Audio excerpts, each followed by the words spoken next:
Hi అండి. Welcome to సంతోష వంటలు ఛానల్. నేను ఈరోజు ఎంతో రుచికరమైన పప్పుచారు, మేము పప్పుచారు అంటామండి, లేదా దాల్చా అని కూడా అంటారు. దాన్ని ఎలా చేయాలో నేను ఈ వీడియోలో చూపిస్తానండి. చూసారా ఎంత బావుందో? ఇప్పుడు దానికోసం మనం ముందుగా ఒక కప్పు, ఈ కప్పుతో ఒక కప్పు కందిపప్పుని బాగా వాష్ చేయాలి. ఒక 2-3 టైమ్స్ వాష్ చేసేసి 3 కప్పుల వాటర్ వేసి దాన్ని ఉడికించుకోవాలండి. ఇదే కప్పుతో 3 కప్పుల వాటర్ వేశాను. అలాగే హాఫ్ టీ స్పూన్ వరకి పసుపు కూడా వేసుకుంటున్నాను.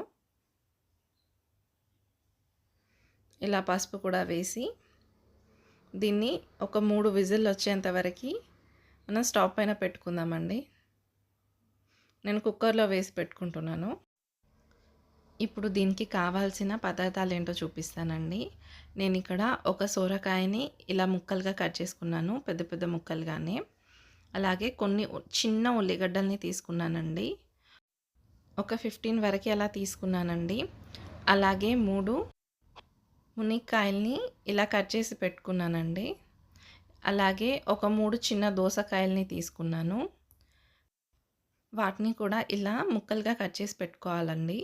కొద్దిగా మెంతికూర, కొద్దిగా కొత్తిమీర, 4 రెమ్మల కరివేపాకు, ఒక 4 పచ్చిమిర్చి తీసుకున్నాను. అలాగే కొద్దిగంత చింతపండుని కడిగి నానబెట్టుకుందామండి. అలాగే నేను 4 టమాటోలని ఇలా ముక్కలుగా కట్ చేసుకున్నానండి. ఇప్పుడు ఎలా చేసుకోవాలో ప్రాసెస్ అనేది చూద్దామండి. ముందుగా ఒక పెద్ద గిన్నె తీసుకొని దాంట్లోకి మనం కట్ చేసి పెట్టుకున్న కూరగాయలన్నిటిని వేసుకుందాం. సొరకాయ ముక్కలు, ఉల్లిగడ్డలు, మునిక్కాయలు, దోసకాయలు, అలాగే టమాటోలు కూడా వేసుకోవాలి.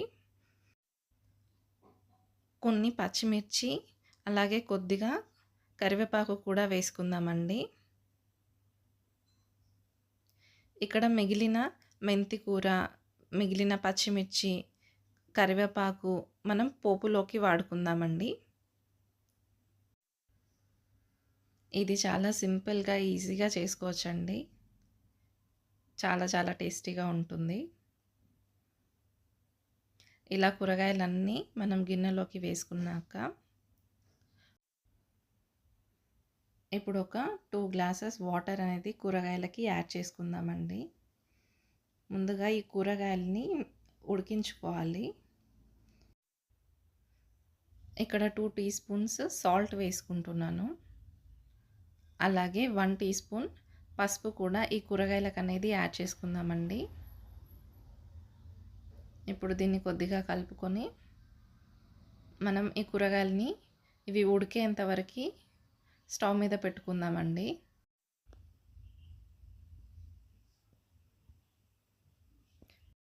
ఇలా మధ్య మధ్యలో మూత తీసి చూసుకుంటూ ఉండాలండి. మరీ ఎక్కువగా ఉడికిపోకూడదు. మరి ఎక్కువగా కూరగాయలు అనేది ఉడికిపోతే పప్పుచారు తినేటప్పుడు మనకి కూరగాయలు అంతగా రుచి తెలీదు. ఇలాగ చూసుకుంటూ ఒక 15-20 మినిట్స్‌లో కూరగాయలన్నీ ఉడికిపోతాయి.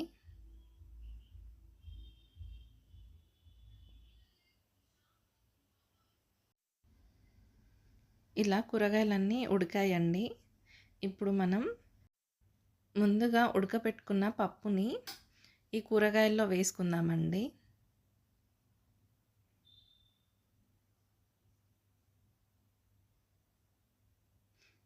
కొద్దిగా కుక్కర్‌లో వాటర్ వేసి ఉన్న పప్పు కూడా మొత్తం కూరగాయల్లోకి వేసుకోవాలి.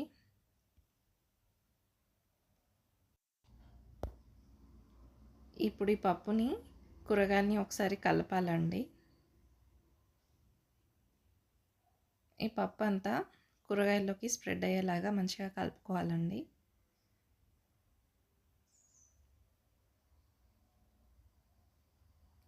ఇలా కలుపుకున్నాక మనం ముందుగా నానబెట్టుకున్న చింతపండు రసాన్ని ఇప్పుడు ఈ పప్పులోకి యాడ్ చేసుకుందామండి. ఇప్పుడు మనకి పప్పుచారు ఎంత కావాలో అంత వాటర్ ఈ పప్పులోకి యాడ్ చేసుకుందామండి. మనకి ఎలా కావాలనుకున్నామో అంత క్వాంటిటీ వాటర్‌ని ఇప్పుడే యాడ్ చేసుకోవాలి మనం పప్పుచారులోకి. ఇలా కలుపుకున్నాక మనం ఇప్పుడు కారం యాడ్ చేసుకుందాం. నేను ఇక్కడ 2 టేబుల్ స్పూన్ వరకు కారం వేస్తున్నానండి. అలాగే 2 టేబుల్ స్పూన్ నేను సాల్ట్ వేసుకుంటున్నాను.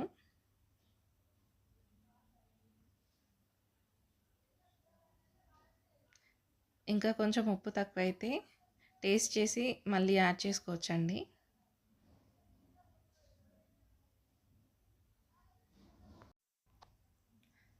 ఇప్పుడు ఈ పప్పుచారు అనేది బాయిలింగ్కి వచ్చేంత వరకు పెట్టుకోవాలండి. గ్యాస్ ఫుల్గా పెట్టేసి పెట్టుకోవచ్చండి. ఇప్పుడు తొందరగా బాయిల్ అవుతుంది.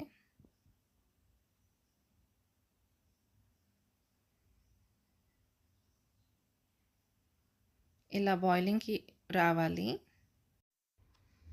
ఇప్పుడు దీన్ని తీసి పక్కన పెట్టుకోవడమేనండి. ఈ పప్పులోకి ఇప్పుడు మనం పోపు పెట్టుకుంటే అంతే, పప్పుచారు అనేది రెడీ మనకి. పోపుకి మనం ముందుగా ఒక కడాయి పెట్టేసి ఒక 2 టేబుల్ స్పూన్ ఆయిల్ వేసుకుందామండి. ఆయిల్ వేడవ్వాలి.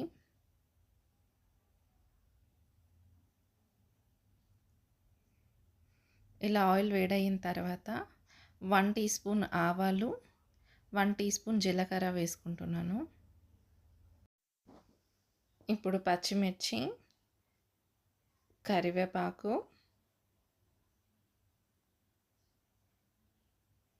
మెంతికూర వేసి కలుపుకుందామండి. ఈ మెంతికూరతోని చాలా టేస్ట్ వస్తుంది పప్పుచారులోకి. ఇప్పుడు ఇందులోకి మనం కొన్ని కట్ చేసి పెట్టుకున్న ఉల్లిగడ్డల్ని కూడా వేసుకోవాలండి.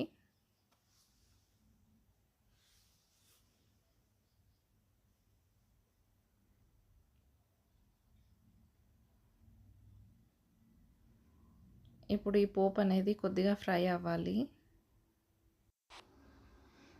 ఇలా ఫ్రై అయిన తర్వాత నేను ఇక్కడ 1 టీ స్పూన్ అల్లం వెల్లుల్లి పేస్ట్ వేసుకుంటున్నానండి.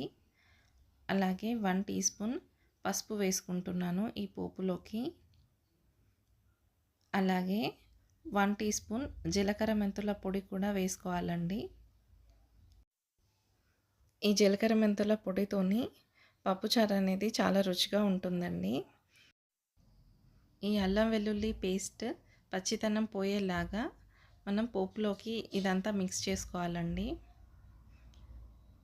ఇలా బాగా మిక్స్ చేసుకొని మనం డైరెక్ట్గా పప్పుచారులోకి ఈ పోపుని వేసుకోవడమే. ఇలా బాగా ఫ్రై అయిందండి.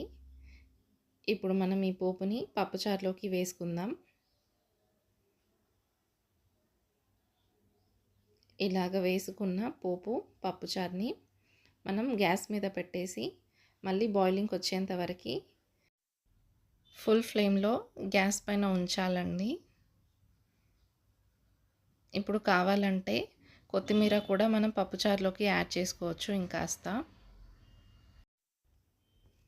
ఇలా యాడ్ చేసుకొని మనం బాయిల్ చేసుకోవాలండి పప్పుచారుని. అంతే, ఎంతో రుచికరమైన ఈజీగా మనం పప్పుచారు ఎలా చేసుకోవాలో చూసాం కదా ఈ వీడియోలో. ఈ వీడియో కనుక మీకు నచ్చినట్టయితే ప్లీజ్ లైక్ చేయండి, షేర్ చేయండి, సబ్స్క్రైబ్ చేయండి నా ఛానల్ని. ఇంకా ఇలాగా ఈజీగా మంచి మంచి వంటలన్నీ తీసుకొస్తానండి. చూసారా ఇలా ఎంత బాగా బాయిల్ అయిందో? అంతే, ఎంతో టేస్టీగా ఉండే పప్పుచారు అనేది రెడీ అండి. ఈ చిన్న చిన్న ఉల్లిగడ్డలు, సొరకాయ ముక్కలు అన్నంలోకి తింటూ ఉంటే చాలా చాలా టేస్టీగా ఉంటుంది. Thank you for watching my video. Take care. Bye bye.